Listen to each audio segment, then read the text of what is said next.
Welcome back to the Big Screen Boys podcast. My name is Mason Knight. Sitting across from me is the one and only Cash Kraus. But before we begin, if you guys can please be sure to smash that like button, comment below, subscribe to the channel, and hit that bell notification as we drop videos here every single week. So with that said, Cash, what are we reviewing today? Mason, this is one I am very excited for. And it's a Marvel film. So, Yes. I don't get excited for Marvel films very often anymore. But I am very excited for this one because it's closing out some of my favorite Marvel films of the series. Guardians of the Galaxy 3. It's finally here. It is. Took a lot to get here. People were fired. People were hired.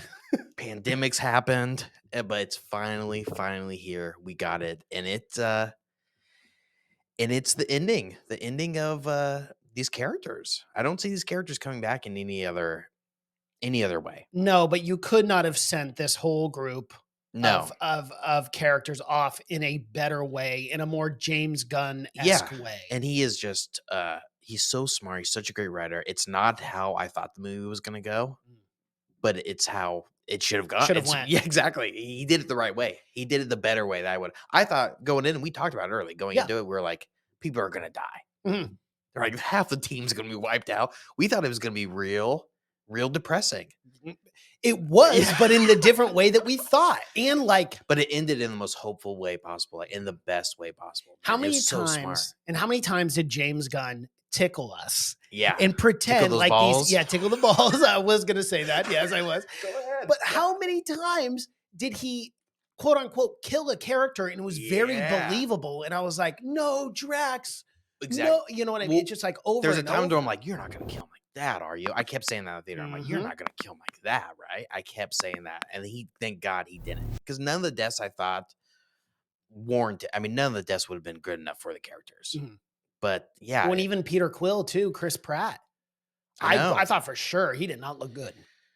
James Gunn, I think he is the Chris Pratt whisperer. He knows exactly how to use him to where he's not annoying. I mean, I really like Chris Pratt in this. I don't like Chris Pratt in much anything else. I don't. But he does a lot of mainstream. He's so funny and so nice, like in real life. But there's something about him that's some directors don't know how to handle. But I really think that we want to make him an action hero. Exactly. But that goes hand in hand. There are some director-actor combos that just work and have historically worked throughout their careers. And I believe James Gunn and Chris Pratt are that. They're one and the same. Jive they perfectly. Work together perfect. And if you see interviews with them too, they're like best of friends. Yeah.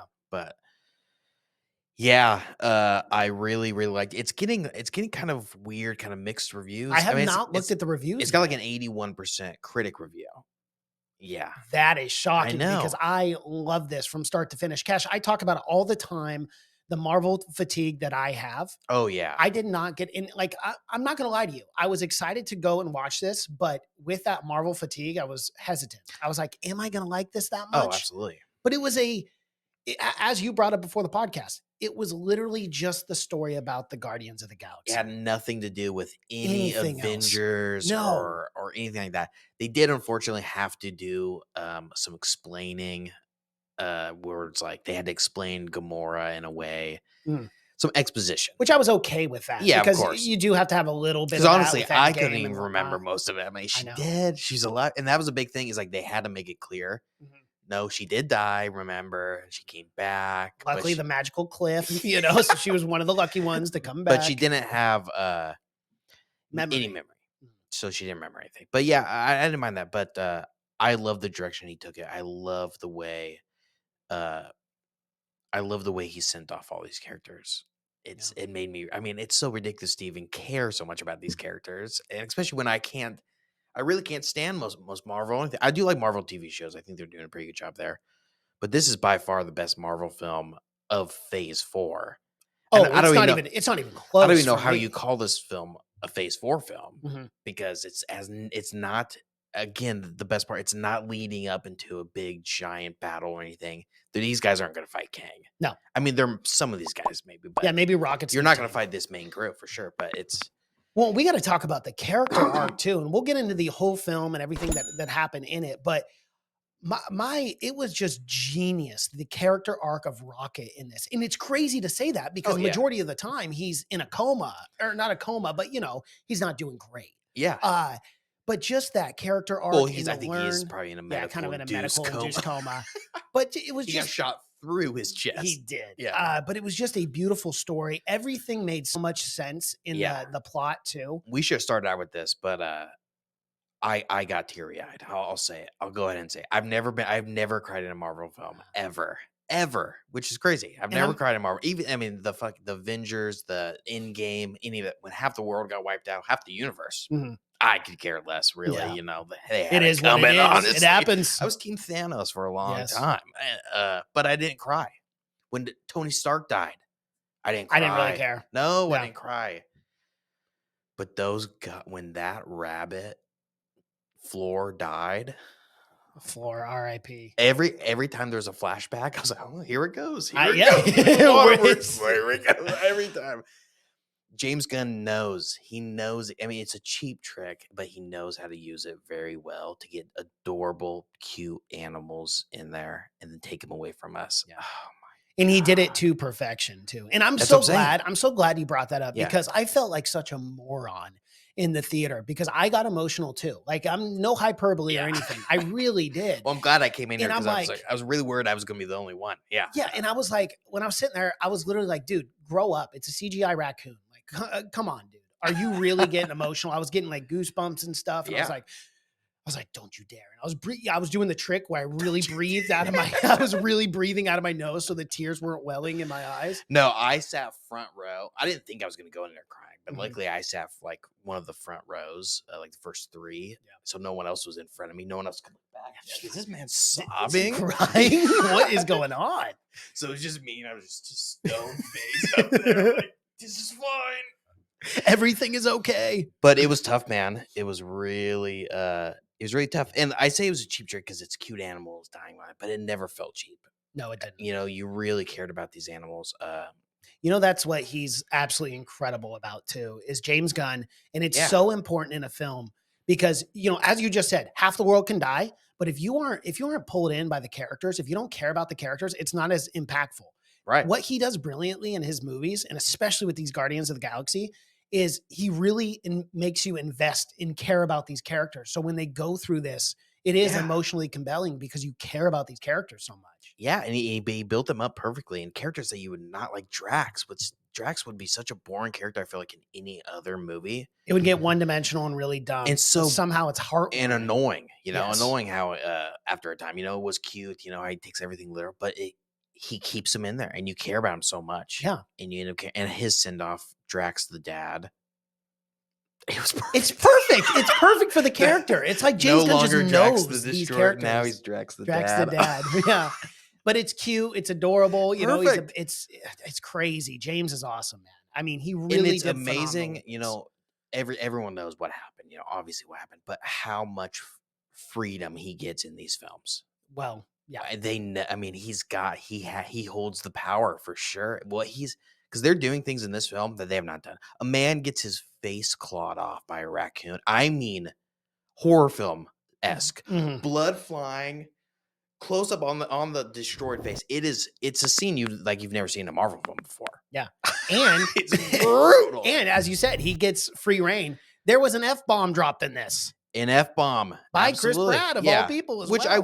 I think this would have landed a lot better, but I kind of knew it was coming. I kind of knew it was coming somehow. Oh, really? It was dropped it was spoiled for me somehow. Someone posted a clip earlier. Oh, see, I didn't know about it. Yeah, so I kind of knew it was coming, but it was. I was taken back. And I thought it was a actually perfect place laughed. for it. Yeah, exactly. I called my mom because she loves Guardians of the Galaxy. My mom does. And before I even saw it, I'm like, Mom, did you hear? I'm like, someone says fuck. She's like, oh, Cash. Oh, no. She's like, oh, no. She's like, why? She said, why would they do that? I'm like, Mom, half the universe was murdered.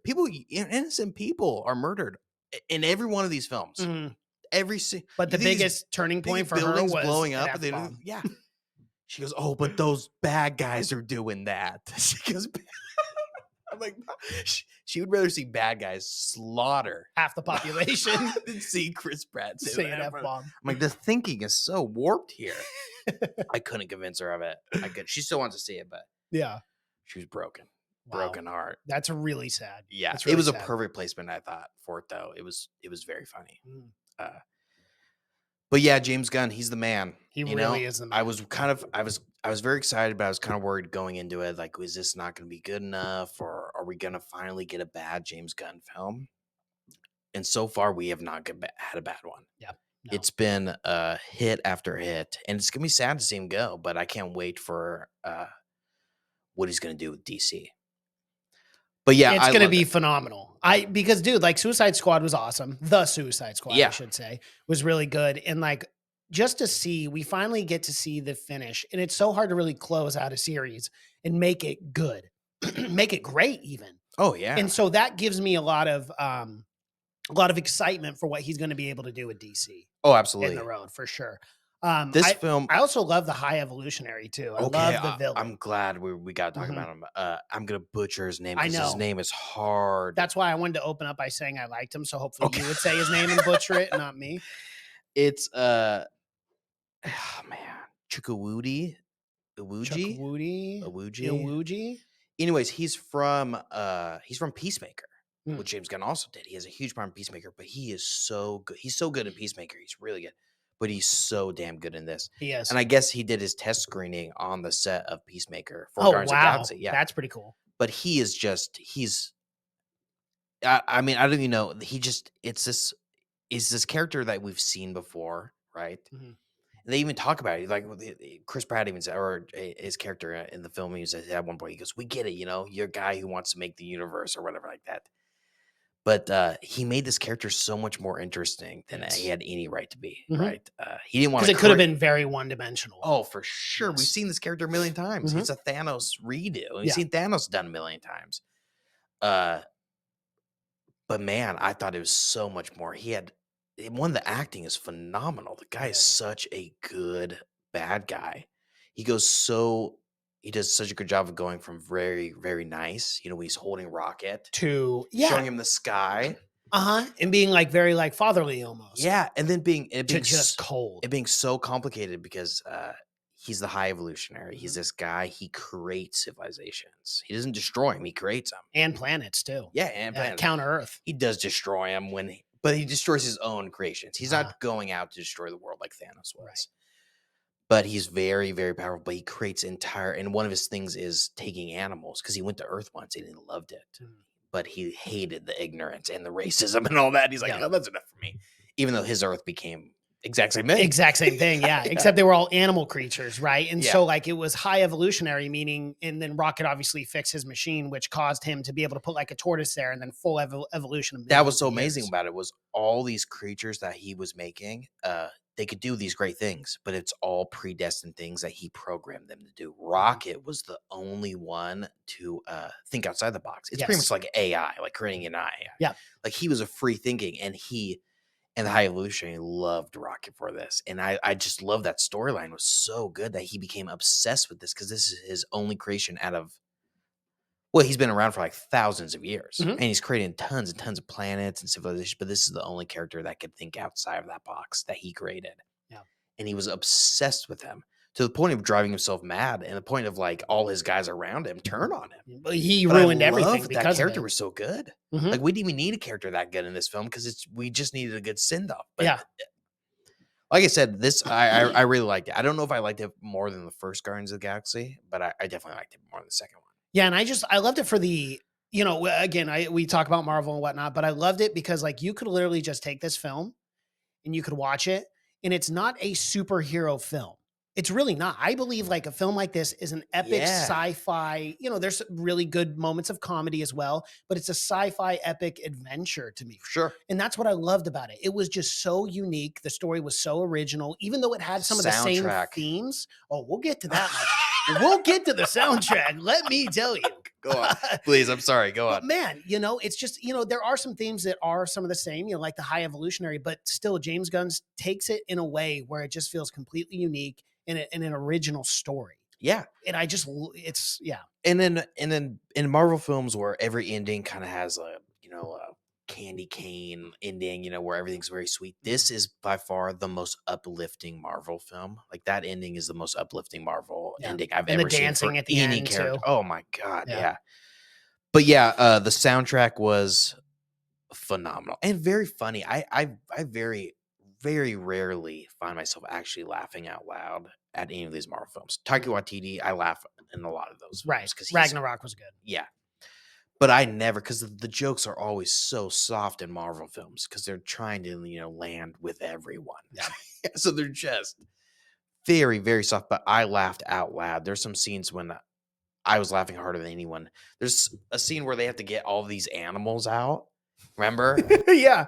Not evolved animals, just regular animals. Just regular animals. Just a menagerie. I thought we were taking the higher life. Yeah, and they're running, and they're like, yeah, all the people are like helping, and someone throws this monkey at this lady, and the monkey's tearing off her face. "Ah!" And I laughed so damn hard at that scene, dude. It was so fucking funny to me. But I laughed a lot throughout a lot of it. But yeah, I Rocket's backstory, man, getting into that. I know people were worried that we've already had too much Rocket, but getting into this backstory. The backstory was beautiful, man. Because he's hardly in the movie for throughout the entire thing, but getting that backstory, oh my God. It was heart-wrenching, and what a cute little raccoon he was. And the otter. Up. The otter as well. Lila, Floor, and Teef. And when it was when she was like, Teef, no Floor, leave now. Oh, dude. And he turns around and they're all gone. Yeah. That was so sad when Lila got shot too. That scene had me weeping. Yeah. The scene when because we'll just jump around everywhere, but the scene when he's close to ascending to animal heaven. And she stops him and says, not yet. And then he's like, can I go with you guys now? He's like, can I go with you guys now? And she's like, yeah, of course. It was, oh my God, dude. It was like me crying at the rock scene and everything everywhere all at once. I'm like, why am I crying at these things? Well, but that's how good these writers and directors are, man. Yeah. And Chris Pratt's performance in that scene was powerful because I really felt it. Like I got emotional seeing the way he was screaming for Rocket. And another way of James Gunn getting away with things. It's like he started Chris Pratt at the start of this. His character Quill is an alcoholic. Mm-hmm. He's in the bottle hard after losing Gamora and all that. So losing his best friend Rocket really fucking hurt. It would have traumatized him. And it's like, and it kind of gets into, it's like, I get it. It's crazy for a Marvel film to do this, but it gets into the kind of the addiction where it's like, if I wasn't drunk, this wouldn't have happened. He's feel guilty about that. It's there's a lot of crazy things that they don't do in Marvel films that they do. And it's very adult themed too. Yeah. But somehow, in a weird way, also toying that line where it's not so adult that a kid couldn't see that either, Yeah. And you obviously need to expose kids to what addiction can do and stuff, but it didn't do it in a very rated R adult way. No, definitely not. It did it in a good blending way. But again, they torture animals in this film. They do. They do. 100%. And let's talk about another thing I gotta talk about because I'm the big proponent for this is the practical effects they use. They use so much practical effects. This broke the record for most practical effects. It was over 1,000 practical effects or makeup for those animals when they did the High Evolution where they went to Counter Earth. Yeah, is that what you're talking about? All of that, but the animals when they were he didn't figure it out yet, and he was making the turtle go from turtle into crazy. Mm-hmm. All practical effects. Yeah, it definitely looked practical effects too. And then when he turned them and they could think for themselves that they weren't all practical effects, everything was practical effects. It looked so fucking good, dude. It was crazy. It's James Gunn, it's always James Gunn, but it always surprises me going into a Disney film, seeing that kind of stuff, When they don't want it. No, and I do not want it. That's overcomplicating things. But I love I love films you can have the best CGI in the world. Yeah. But there's something about watching a really good sci-fi film with breathtaking practical effects and makeup that is it's a million times better. That's why I always love Star Wars. It's just because George Lucas's vision for it and the aliens that he had is original, of course. Once we started getting, it got different. But that's kind of it's that old school way of doing it that is still way more effective, in my opinion, than having a bunch of CGI aliens. Yeah. Oh, absolutely. Yeah. The orgoscope, the inside of that thing that was all, I mean, it was all organic and bone. And that set was so awesome. The suits. Come on, dude. So funny. The security suits. I laughed. And I was laughing when he's like, I got one of those too. Mm-hmm. And he kept talking to that guy. Yeah. And then at the start when he's talking, he's like, you don't know what I'm talking about. I just made that up. I made that up. I thought you said something else. No, you didn't. I'm so mad I about actually that. laughed at that scene pretty hard when Yeah, he was talking I kept about laughing. Drax the Nathan second time. Fillion, Mhm. was hilarious in that, Yeah. bro. He's like in all of James Gunn films. What Remember, he's the even arms guy where his arms pop off, and Yeah. in Suicide Squad 2, Mhm. he's got the worst powers. I But loved when Peter was working with that girl that was working there, and he's like, "I just want to get over the thing and tell him from yeah, my heart." And then she does let him into the system. She got it. I love it because that was a good twist. Because I'm thinking, "Oh, here we go, the cheesy like, guys, don't do it." And then I knew it was going to fall oh, apart bro, because it's Guardians of the and Galaxy, but it turned it on its And head. Gamora blasting people in those scenes was Mhm. so funny when that lady runs. "Whoa, ah!" It's like, wait a second, boom, shoots her in the leg. She's like, Quit doing "Ah!" that. He's just blasting people. So it's just dragging her away. It's so Just doesn't even give her time to say wow, she's just anything. in shock. It's so funny. I know. It's so Oh my funny. goodness. Yeah. I loved it because it totally felt like James Gunn, like last day of school. I'm gonna Mhm. do whatever the fuck I want, kind of thing. But still have respect for these characters, Yes. and not just want to go out in a stupid way. And not being mad at Disney or being like, I'm gonna trash this film, because he could have easily half-assed it. Oh, he could have, And or he could have gotten, still got paid a ton, mhm, or he could have had a bunch of but you can executives tell he and listened to cares so stupid much about these advice. characters. He really does. Yeah. And But he's very thorough too. Like with the entire story plot too, there weren't any holes I could really no, not poke really, in. no. It was just overall just incredible. Do we want to talk about it though? We'll talk about The what? soundtrack. We never Oh, let's actually talk about the talked about soundtrack. Do it. you have it pulled up? I do have it pulled up. Because Yes. Rocket singing "Creep" at the Mhm. start, At man, the when start of the when film. things were very depressing at the start. Well, yeah, because Yeah. you saw Peter Quill dealing with the Yeah. alcoholism, and That everyone's was kind of and again, depressed. such a crazy, raw, real scene of him at the bar and being yelling at Rocket when he was drunk and then Yeah. falling out or then passing out drunk. And then having to get See? carried out of the bar, and Yeah, then they're yeah. all like, So again. and everyone in the city being like, "Yeah, this happens every day. This is it." It was pretty And emotional him right being off the shitty bat. to his friends because he was a drunk. And Mhm. I know as soon as I saw that, I'm like, "Oh god, this is gonna be a little different." Yeah. This film's gonna be a little, but yeah, him singing to "Creep" because it's '90s. First one was '70s. Yep. Second one was '80s. And And this then was nice, and '90s and then early they 2000s at tease the the early end. They 2000s with the do. little Florence and the Machine. Yep.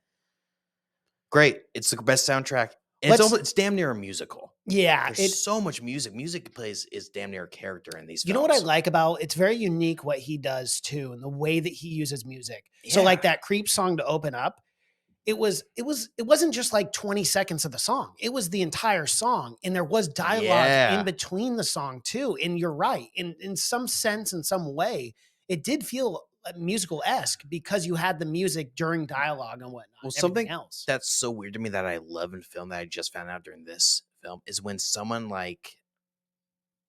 goes from the music playing like in the universe to Mhm. like playing on a speaker. I Yeah. love that. And James Gunn does that a lot. Where it'll be playing throughout the world, like it's in the world, like it's not really being played on a speaker. And then someone will plug a Zune in and it'll go the speakers into the ship or something like that. I love that transition for some reason. Yeah, it Or was vice versa, when someone's listening on their headphones and then they get into a battle scene and it's playing throughout the entire battle scene, like everyone's listening Yeah. to it. I love that. It's pretty a great, cool. great use of sound and music. we'll go through this list. There's 17 songs that were played throughout this song. Number 2 was Crazy on You by Heart, which was pretty awesome. I love that song. Yeah. Since You've Been Gone by Rainbow. In the Meantime, Space Hog. Reasons, Earth, Wind, and Earth, Wind, and Fire. Fire. Yeah. And it's not just like the most popular songs of the 90s. Mm-mm.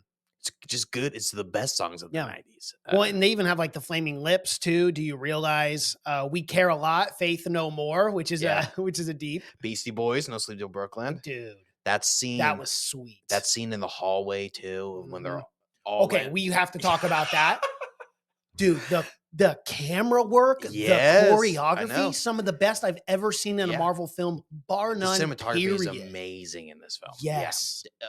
Above other Marvel. They're always pretty good because they always, they got the money to get a good guy. Mhm. But this one is like, it's enough for you to think, holy shit, this camera work is really good. As I was seeing the film, I was like, damn. And it's a difficult thing to do when you're doing all CGI and stuff like that. And then, but that scene is one of the best fight scenes of any Marvel film, and that Period. hallway scene. And it was just everything encompassing that scene too. You had an awesome soundtrack. You Yeah. had great camera work, great stunt Well, and choreography all the characters were back together for like the first for the first time, and they're time. all Yeah. fighting there. Gamora was there. God, Yeah. It that was hallway definitely one scene of the was climaxes of the yeah, film yeah, for sure. Yes. and brutal, a brutal scene. I mean, it doesn't shy away from the violence. This film, No, it does not. but yeah, Alice Cooper, I Beastie did. Boys, Bruce Yeah. Alice Springsteen, Cooper as well. yeah, Bruce and the the Badlands. I Badlands. love Come and Get Your Love too. Redbone. that was at the very. That was Yeah. at the. Redbone would have been, That was was the because after they were, credit scene. oh, Did okay. Did you see the after credit I scene? didn't. Okay, well, I'll No, tell I you. didn't. I No, went to the but bathroom. My thing is going to the bathroom, then coming back for the after credit scene. oh, Then, that's yeah, actually smart. I had yeah. to pee so freaking bad, dude. I Yeah, just left the yeah. theater. But what I will say is, Dog Days Are Over, that Florence and the Machine, I really like that when they're Oh, all that was dancing good. That was together. when they came to the 2000s. And again, it's so easy to like have a dance scene and me just roll my eyes and be like, this is so cheesy. But there was something very beautiful about it in this film. And I actually felt like it was a perfect kind of like send off for everyone and seeing where everyone's going, like with Mantis, like the way she leaves with the Yeah. giant beast creatures, and then Drax, being a dad and all the kids are dancing with them. Well, I guarantee. And I love it because remember, it was a callback to the beginning of this film where Drax is like, dancing stupid. Oh, yeah. I'm not going to do it. And he finally does because he's no longer Drax the Destroyer. He's Drax the dad. Yeah. It was cool. I loved it. Then that whole thing, and it just all came together so all. It wasn't like Game of Thrones where it's like, oh my God, none of these things were closed out. Yeah. Every single character got closed out. And that's what I'm saying when I went there thinking he was going to close these characters out by killing off them. Mm-hmm. No, they all got closed out in the most therapeutic and beautiful way, like exactly what they all needed. And the very controversial, I would say, I'm sure someone high up in Disney, some stupid fucking executive, did not wanted Gamora and Quill to get together at the end. Of course. And I love that they didn't. Yeah, because I'm guaranteed that's James Gunn just sticking to his guns, being like, no pun intended. Exactly. No. But like this, it's so much better, man. It's so much more real. It's so much more heartfelt that obviously they can't get together. They're not the same people anymore. You know what I love too is James Gunn has a way of knowing what the audience expects and then turning it on its head. Yeah. I'm going to go back to this real quick because this is a point I really want to make because I think it's important. Multiple times throughout this film, because you and I anticipated people die or would die in this, right? To send them off. But he did it with so many different characters. And what I will say, it wasn't this hokey, cheesy thing. And I'm going to use Peter Quill, for example, here, Chris Pratt at the end of the film. It would have been really easy for him to get frozen and then be like, no, in a cheese. Yeah. But they're like sobbing, like crying. Well, that was another time I'm like, is that how he's going to die? He died for sure. Resume? With the way, because of the roll rocket thing at the start where he drunkenly yelled at him not to touch his shit. I'm like, is that how he's gonna die? It would have been really impactful. I mean, either way that would have went. I was like, but the way they sold it to me. I mean, Mantis is crying hysterically. Groot is trying to reach for him, and it's getting frozen in space, and like everyone's panicking, like full on panic. Yeah. And I love that. I forget the character's name. The Gold Man shows up and he actually saves Warlock. Adam Warlock. Yeah. And that's probably the only character that I feel like maybe didn't have enough in the movie, which you just couldn't really, but because they were setting that up for in previous films, like maybe he was going to have a bigger part, but Will Poulter, he ended up kind of being just a moron, being just a very powerful young idiot. But yeah, man, it all closed out so beautifully, so perfect. Yeah. And no one had to die, which was, only James Gunn could write it in a way where it's like, and not make you feel like still be so emotional and still write. I mean, the most vile villain in MCU. No, 100%. I mean, Thanos, I thought I didn't hate him. I mean, I don't think there was enough there to hate him. He was such a cartoon villain. I hated this villain though, because he was so ruthless and just like destroyed an entire planet. I hated this. Not in that, but the animals. If you're willing to torture animals, if you're willing to do all that, well, and what he said, and then kill them all, yeah, when they didn't give you what you want, and keep the brain though, yeah. My blood was boiling, and I've never felt that way for an MCU villain. Probably since Iron Man 1, but it was crazy, man. It was. I hated this man. Yeah, he pissed me off quite a few times. And he was such an asshole when Quill comes in. When he gets on the ship and he's like finger up, he's like doesn't even care about him. He's not even talking to him or anything. Just pompous, arrogant. And Rocket too. That was the Yeah. one scene that boiled my blood. Is like, he's being that fatherly figure early on, and then Rocket's like, I discovered it and everything, and he goes, Counter Earth or this new Earth is not for you. It Yeah. was never intended for you. You are nothing. Just basically Yeah. saying you were nothing to No. me except an experiment. And he was experiment 89. Imagine the 88 other animals I that know. he wiped out to get the 90, until he could Mhm. get the 90. Oh, it was so Yeah, brutal. it was sad. Yeah. And then the way he would be rubbing it and then start squeezing his head like he was just going to destroy it. And then even the CGI you could tell the fear in Rocket's Yeah. eyes too, man. Brutal. Uplifting scene. I love the dodgeball scene of Drax laying that kid out with the dodgeball. When they come to Earth, When they come to Counter everyone's Earth, like, they he's like, come in "Hi." peace. Like, Boom. the little girl rolls the ball. Later out. Typical Drax. Then Typical they start Drax. throwing rocks Yeah, at him and rocks starts and down. whatnot. Yeah. But Uh, yeah, Cash, this is I'm just gonna go out and say it right now. This is one of my favorite Marvel films of all time. And this is definitely hitting my top 10 this year. I just don't Yeah. foresee. I had so much fun with this where I tell you this all the time. I don't typically watch movies twice, but this would be a fun one to go in theaters again. If one of my friends didn't see it, I would gladly go and see this again because it was Oh, so yeah. enjoyable. I was very excited for it. I was vocal about it, but in the back of my mind, I was very worried about it too. Because I didn't know how they were going to work in Gamora, but they worked in Gamora perfectly. Everything just worked out perfectly, and I would give it a much higher review, I think, even than the critics. But yeah, it's one of the best Marvel films, and I hope it does really good at the box office because it's the best one of these Phase Fours 4 or for whatever. sure. Yeah. Yeah, It's whatever not you even want to call it. close. It's not even close, No. and there won't be a better Marvel film, I feel like, for a very, very long time. I completely agree. Unless you get something else that's completely disconnected from the world. Mhm.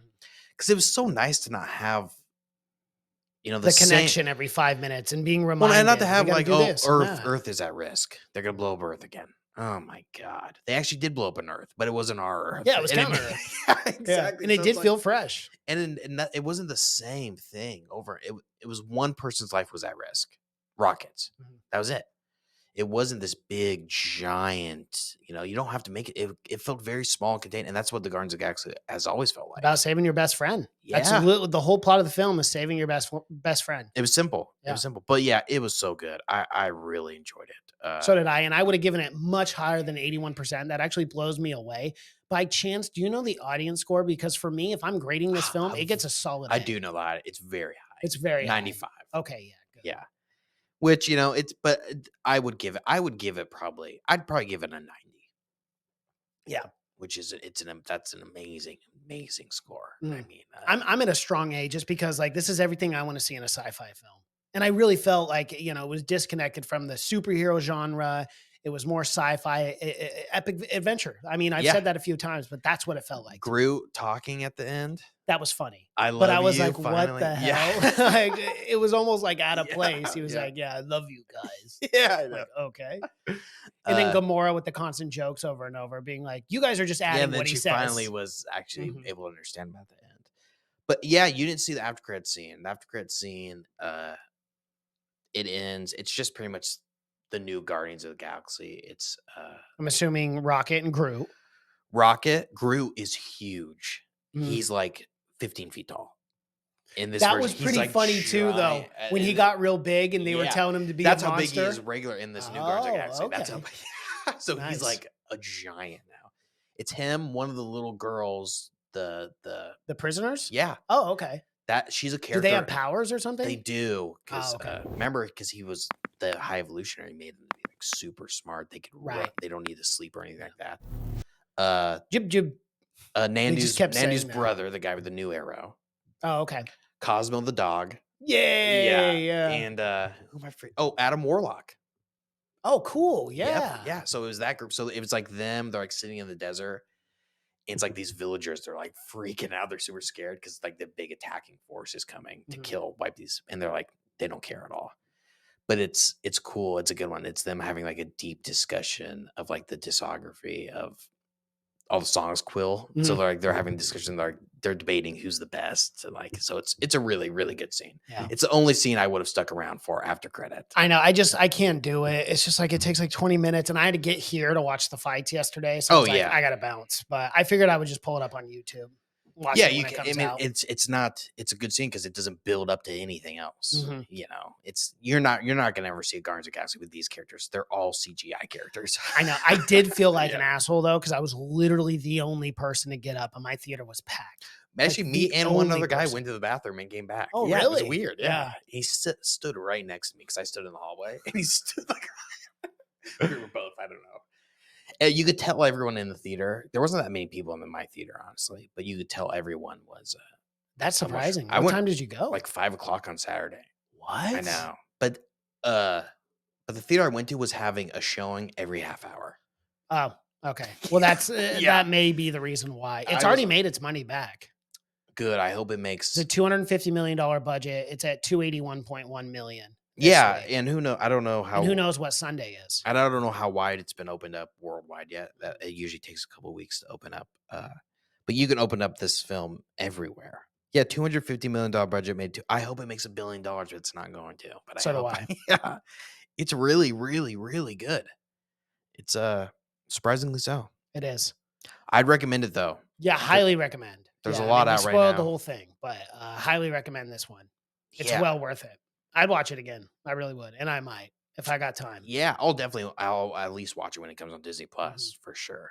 But yeah, maybe I'll take my mom or something too. My mom would be weeping through this thing. Of course, those little animals, heartstrings, bro. yeah, and all the God, animals bro. dying. It's very sad. One of the saddest scenes we briefly talked about was when Rocket finds all the little raccoons. That was cute. But I knew High Evolutionary was going to show up in that scene. I just knew it. Yeah, that's before where it all we started. we also got about when they rip his face off. Pretty It's pretty a metal. mask. Yeah. Look what you did to me. Ah. No Like- nose. I mean, he ripped him apart. Oh, he absolutely did. And you know what's And so I funny? was so fired up when he did that too. When he was young, and I was like, "Fuck him up." He should have killed him. He killed those other people. Blast that guy in the head. Mhm. But you know what I loved about that scene is before that happened, I saw a little bit of it off, and I go, "Oh my Oh, god, yeah. they didn't catch that." You could totally tell that it was. Yeah, it was definitely stretched Yeah. over, but I thought it was just like a makeup malfunction, and they Yeah. didn't catch it. And then afterwards, they're Oh, like, no, and then yeah, ripped it off, and I yeah. was like, oh, okay, cool. Oh, But for sure. Yeah. I was like, continuity lady's getting fired. Yeah. They would never let something that obvious. That obvious, yeah. There's I so many know. people that watch these films before this film hits Mhm. theaters. Yeah, 282 globally so far. That's actually really good for opening week. Yeah, that's awesome. That's really good. I can't wait to see what it opens up international. So yeah, go and see this one. James Gunn's last film at Disney. You know, he's not gonna do any more when he's at DC. Obviously, you can't really go work for the competitor. Nope, can't do it. They won't let you do it either. They won't. I've It's a heard. contract. Yeah, But yeah, go and see it. It's a great send off for these characters. it is. And yeah, one of the best Marvel films. Top 5. Unquestionably with me. It really It's is. right up there with Ragnarok, Yep. Iron Man 1. Mhm. It's like it's that good for me. Yeah. And I think probably the animal torture part was maybe the part that gave critics maybe some bad reviews. Of course. Anyone who's like yeah. Yeah. Because whatever. I did hear someone that was like, because there's like even like a warning or something like There were warnings like at animal the tor- theater. like there if was you're- a sign. Yeah, like if you're sensitive to animal torture, which is Mhm. such a weird warning to go to a Marvel film. You can kill half the population, but God forbid you torture a little torture a couple raccoon. raccoons. Yeah. People don't like to see it, man. I know. People are so funny that way. I know. But to be honest, I'm funny that way because I was much more. I've seen people, But I I've seen feel like- humans be tortured in I these know. films, and I didn't care. You don't care. But again, it's like you got to separate. You know, it's a film. You know, Of it's CGI. course, They're of not course, actually yeah. torturing the animal. So it's like, come on, like relax. No. Here a bit, folks. But great film. Absolutely enjoyed it. Recommend It's it. awesome. Go and see it. Yes. All right, everyone. Well, that is our review for Guardians of the Galaxy Volume 3. If you like what you've seen here, please be sure to smash the like button, comment below, subscribe to the channel, and hit that bell notification as we drop videos here every single week. Thank you so much for watching and listening. My name is Mason Knight. That is Cash Krause. And until next time. Bye.